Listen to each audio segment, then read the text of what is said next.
काल आमच्या गाव देवळात राखण होत्या, त्यामुळे विनू आणि दादा दोघं पण कोंबडी आणायला गेले. आणि जेव्हा गाव देवळात राखण असणार तेव्हा गावठी कोंबडा किंवा कोंबडीच लागते. तर मग विनू आणि दादा दांड्याडोममध्ये गेले. दांड्याडोममध्ये खापण्याच्या वाडीमध्ये तिथे एक काका कुक्कुटपालन करतात. तिथे गावठी कोंबडी मिळतात. गावठी कोंबडी मिळतातच, पण तिथे ना वेगवेगळ्या प्रकारची पण कोंबडी होती.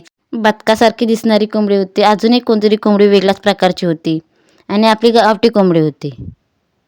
अशी वेगवेगळ्या प्रकारची होती कोंबडी तिथे. बदक पण होतं तिथे. आणि ही आमची गावठी कोंबडी पिसाळलेली.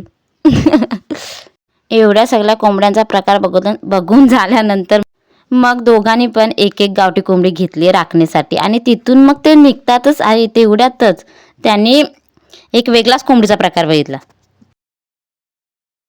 ही बघा, ही कोंबडी वेगळीच प्रकारची आहे. म्हणजे मी पण जेव्हा बघितलं ना काहीतरी वेगळाच प्रकार वाटला. म्हणजे तिची चोच पण नाही, अशी काहीतरी नरम नरम वाटते थोडी.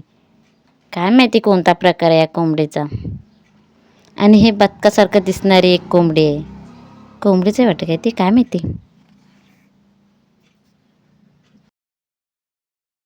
अशा कोंबड्यांचा प्रकार बघून असं वाटतं की मार्केटमध्ये काय काय वेगवेगळ्या प्रकारच्या कोंबड्या आहेत, काय माहिती. मी तर पहिल्यांदाच बघितलं हे. हे दोघं कोंबडी घेऊन निघतातच आहेत. तेवढ्यात विनूला आठवण झाली की गावठी अंडी घेऊन जायचे आहेत घरी. मग तो गावठी अंडी घ्यायला गेलेला त्या काकांकडे. त्या काकांकडे गावठी अंडीसुद्धा मिळतात. कारण त्याला मी सांगितलं होतं येताना गावठी अंडी घेऊन ये. आणि कसं काय ते आधी मी सांगितलेलं काम केलं. आणि ती घरी येतातच आहे तेवढ्यात एक कोंबडी पळाली. हे बघा इकडे पळतच सुटली होती. मग कशी तरी धावत पळत दादाने तिला पकडली. आणि मग ते दोघे घरी यायला निघाले. मग चलो बाय.